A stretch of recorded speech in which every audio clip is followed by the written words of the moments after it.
الحمد لله رب العالمين نحمده ونستعينه ونستغفره ونتوب إليه وأشهد أن لا إله إلا الله وحده لا شريك له وأشهد أن محمدا عبده ورسوله أما بعد السلام عليكم ورحمة الله وبركاته.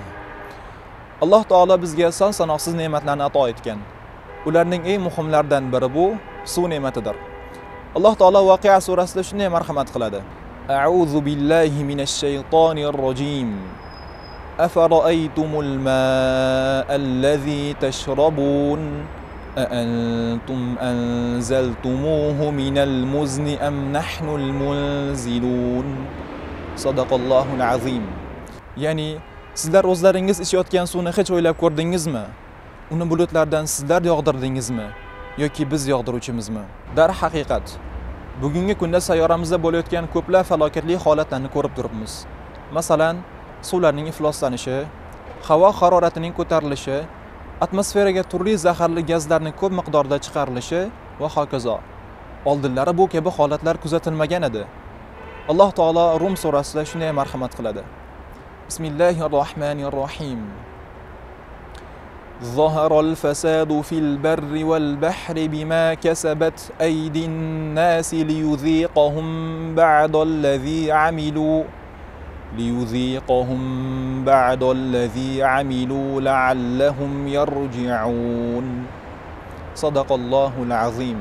Odamlarning qilmishlari tufayli quruqlik va dengizda buzg'unchilik paydo bo'ldi. Bu ularning o'z qilmishlaridan qaytishlari uchun qilgan ba'zi yomon ishlarning jazosini ularga tottirish uchundir. Ma'lumki, bu yil yurtimizga kuz fasli yomg'irsiz keldi. Ko'p joylarda dalalar va tabiat namlikka muhtoj.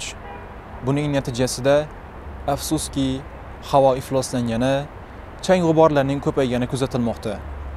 Bu bizni tafakkur qilishga, Allohga qaytishga undashi kerak. Nega rahmat yomg'irdan mahrum bo'lmoqdamiz?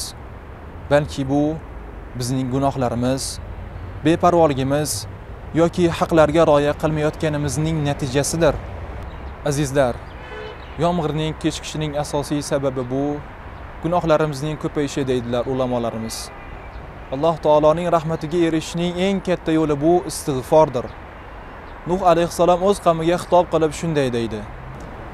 Bas, dedimki, Robbingizdan mag'firat so'rang, chunki u kechiruvchi bo'lgan zotdir.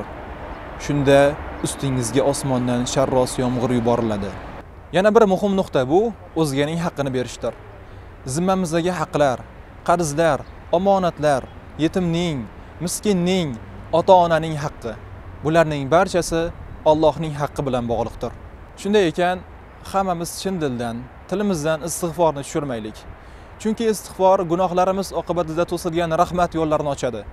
Shu bilan birga har birimiz zimmamizdagi majburiyatlarga, xoh qarz bo'lsin, xoh omonat bo'lsin, xoh yetimning haqqi bo'lsin, xoh ota-onaning haqqi bo'lsin, xoh qo'l ostimizdagi xodimning haqqi bo'lsin, jiddiy e'tibor beraylik va haqdorlarga o'z haqlarini ado etishga ahd qilaylik.